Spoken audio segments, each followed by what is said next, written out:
Se ha dado luz verde a la mejora en 3 tramos de nuestra red muy relevantes y que ayudarán a su fiabilidad y seguridad e incluso abrirán la puerta a un aumento de velocidad. El gobierno aprobaba recientemente una inversión extra que afectará al eje atlántico, la Sevilla-Cádiz y uno de los puntos clave del corredor mediterráneo, entre la Alboraya y la Metlla del Mar.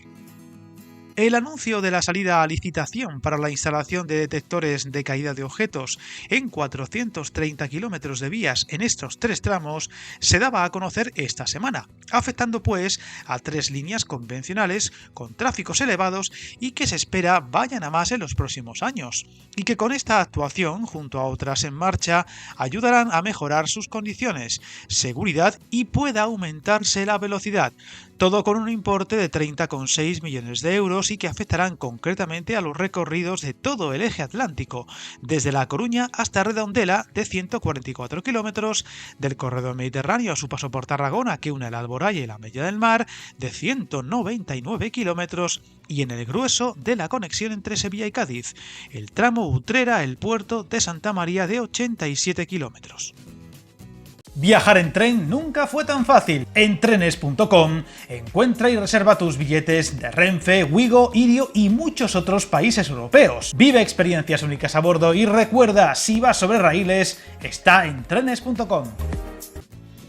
La actuación consiste en colocar en los pasos superiores que salvan el cruce de estas vías de ferrocarril de ancho ibérico y carreteras los dispositivos que detectan la posible caída de un objeto desde estos pasos a las vías y lo notifican en remoto y en tiempo real a los enclavamientos. Unos equipos que cuentan con tecnología de mallas de fibra óptica similares a los instalados en toda la red de alta velocidad. En el caso de la Sevilla-Cádiz y el eje atlántico, Adif ya ha desplegado el sistema ERTMS de señalización ferroviaria, el más avanzado que existe, mientras que en el trazado del corredor mediterráneo entre Valencia y Tarragona, la instalación de estos dispositivos se suma a las actuaciones del montaje del tercer hilo en la segunda vía del tramo Valencia-Castellón y el cambio de ancho del convencional al ancho estándar en la línea entre Castellón y Tarragona.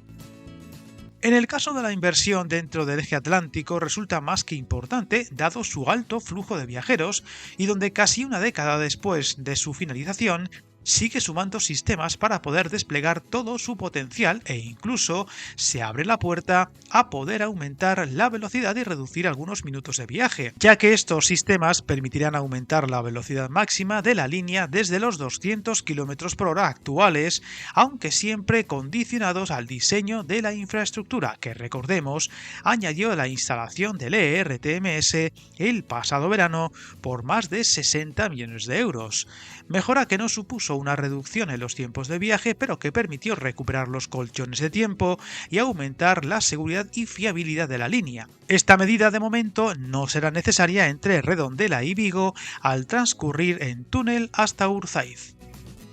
Con estas medidas se conseguirá mejorar la seguridad y fiabilidad al ser aparatos y tecnología propios de líneas de alta velocidad, que en el caso del tramo en Tarragona suma otro hito en los avances para completar el corredor mediterráneo y que en el 2025 debería añadir novedades muy relevantes, que unidos a los que vayan llegando en otros puntos del mapa contaremos en próximos vídeos. Suscríbete al canal y recuerda, hasta el camino más largo se inicia con un primer paso.